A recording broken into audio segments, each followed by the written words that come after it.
Hey guys, and welcome to a new video. Today I want to showcase the build that I've been playing for the past couple of days to just farm up currency running Alkan Go Crimson Temple.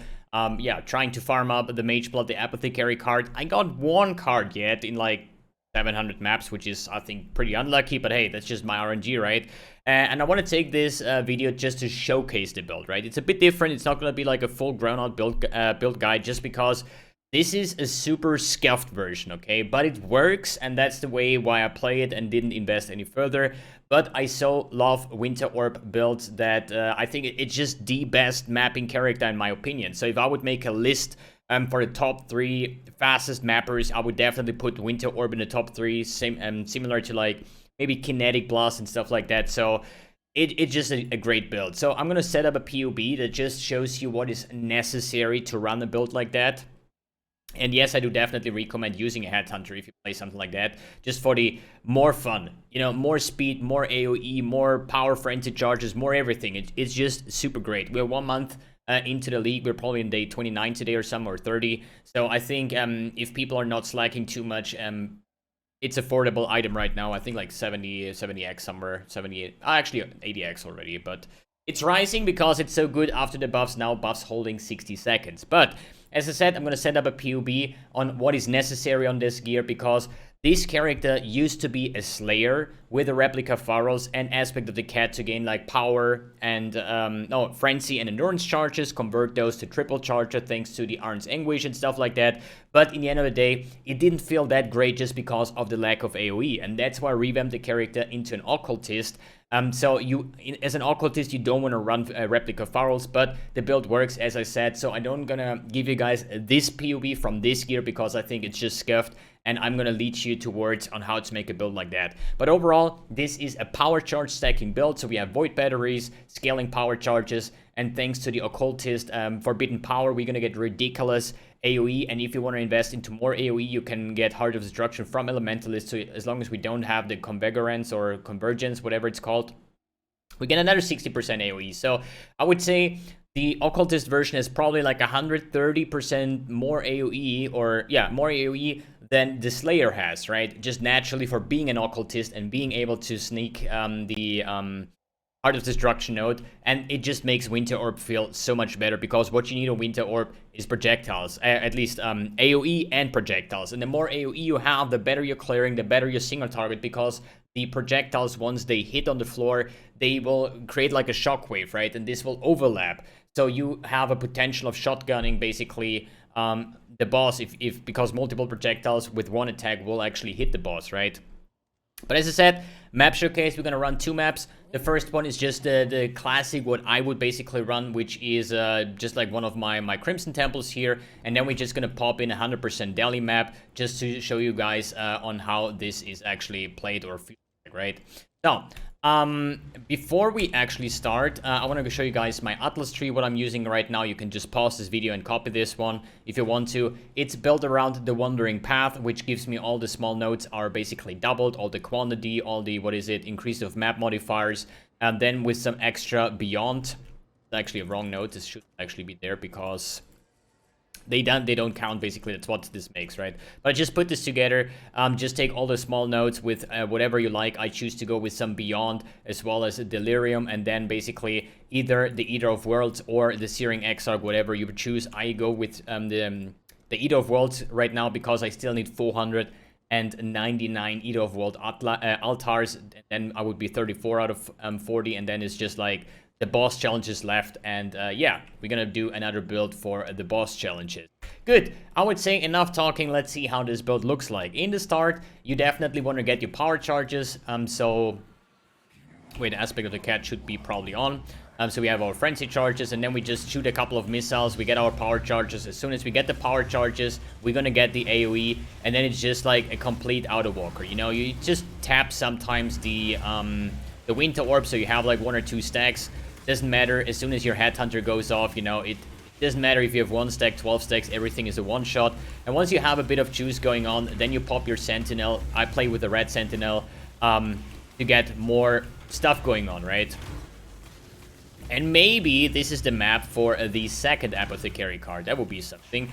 But I I just cannot stress enough, even though it's a scuffed build, it just works wonders for me, and I think this is like farming wise one of the most enjoyable builds that you can play these days. So if you're wondering like, yo, I'm getting tired of my magic finding wonder or whatever you guys are playing, and want to maybe check out Winter Orb to just round up your farming routine a little bit, if you don't want to switch the map but maybe switching out the build, maybe this is for you, right? I can just recommend it. It's like, as I said, top 3 of my most fun, I would say, mappers, and yeah, that's pretty much all I can say about it, right? So let's click more on these, more on that, and I would say for the map showcase after this one, so this is like my everyday mapping setup, you know. I just chisel my maps, alk and go with some sextants, obviously, to just get some more juice, but I'm not using any form of like scarabs whatsoever. But I would still want to show a 100% Delhi map after this, so you can see, and you will see that this build is also capable of doing so if you want to go that route and actually just farm 100% Delhi instead. So map is almost done. Run around, channel up, kill stuff, explode stuff, better said. If you, since we're running actually blast freeze, so let's do bosses real quick. And they're gone. Very nice, very nice. Let's do the metamorph real quick.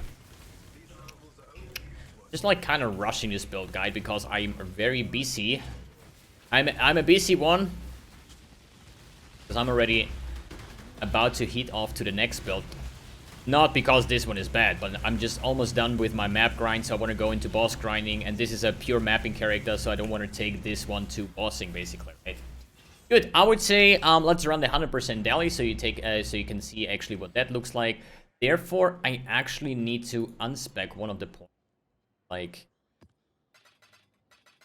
in my beautiful dumb tabs. Hey, maybe there is a House of Mirrors.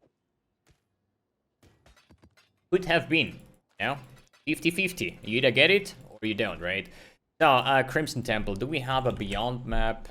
Use this one up a little bit. Bosses, this is fine. Do we have some Delhi orbs? I think I do. Yeah, we actually have a bunch. It doesn't really matter what kind of Delhi orbs you're putting on. It's just because you want to have the most monsters technically possible, basically, right? And the thing, though, is that you have to understand my build is not really made for 100% Delhi, but it can be used for 100% Delhi. So if you really want to go for a good 100% Delhi farm, then probably, I don't know if this is what you would run. As I said, I don't know what sextants you would use. I just want to like show you guys how this looks like. If you say like, yo, this is actually amazing, then maybe you want to give it a go. So we're gonna take Alva, we're gonna take Domination. Wait a second, Alvar, Fake Chronicles, Lead Chronicles. We need space. We need space. Wait, did I reset this one node? No, I didn't. So I need to get rid of this stream of consciousness, whatever, so I can actually use my scarabs, right? So Domination, some extra shrines. Maybe we get a Gloom Shrine, some Alvar Temple, and maybe this is the map. So the way you would play this is pretty much the same. I mean, we are definitely squishy with 2.6k life, right? But you would just load up your Winter Orb. You just shoot a little bit in the bag, but as you see, we're just freezing everything, so that's totally fine. And once you get a little bit of juice going, then you basically can just activate your sentinels, and you just blast everything away. Like, even if Cozy spawns or Omniphobia and stuff like that, they usually, with the amount of damage that we get thanks to Headhunter, they're just gonna get perma-frozen until they're dead, which is super, super nice. So there is another strong box. Yeah, it can get a little bit laggy, because once you start stealing the big stuff, you know, the big nodes, and you're gonna get shit tons of AoE, and I'm already having 14 power and 14 frenzy charges, which is absolutely ridiculous, but I do have a +2 power charge helmet, so you will most likely not gonna reach the 14, but you can reach 13, because I do not have +2 power charge rings for that case, right? The width, if you want to really go nuts on this build, you can get like 16, 17 power charges, which with that being even more AoE, right? And currently I'm running 300, almost 400% increased AoE. And this is why this build, oh my god, what is this, a dead end here? And this is why this build actually feels so great. So yeah, a little bit of lagging once you start like really blowing things up left and right. I'm just popping my sentinels here. Cozy's Omniphobia should soon spawn because they have a 100% chance to spawn once you run 100% Deli. But I'm not a Deli farmer main, so I don't have too much information about that. I usually run those maps just for being interested in, can my build run those maps or can it not, right? I'm not really a Deli farmer, so I cannot really give you the special insights. I'm just a lazy Alcan Go mapper that doesn't even want to use scarabs, basically, right?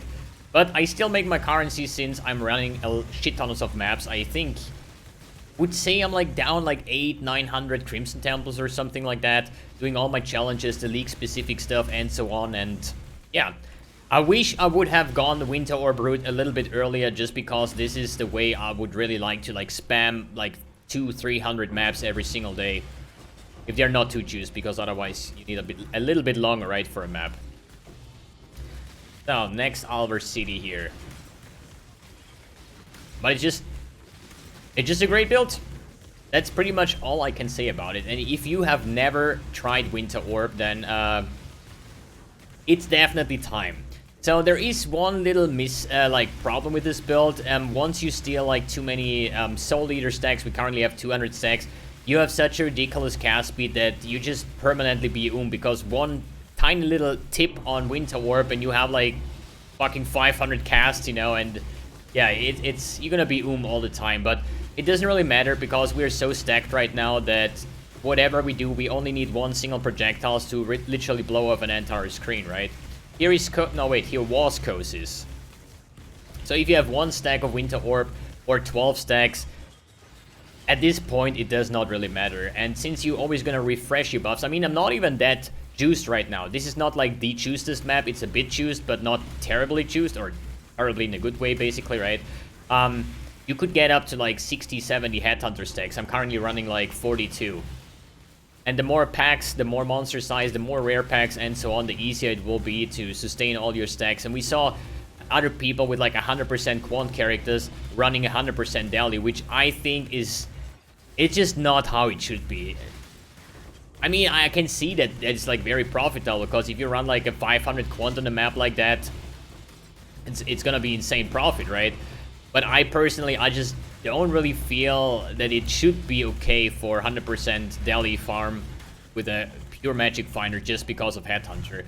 Like in the current state of Headhunter, I would almost say Headhunter is more broken than Mageblood.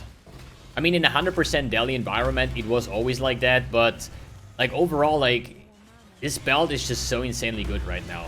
So, we do have, I think we are not really clearing the map too good in that case. I think there is still like some monsters maybe spawning in the back, but I would say we're pretty much clear with the map, and it was pretty fun. So I'm gonna stop this video on this part. The POV of my recommendation on a build like that is in the description below, and yeah, see ya on the next build / next challenge or project or whatever. My mind is going to tell me what we're gonna do next. Alright, boys.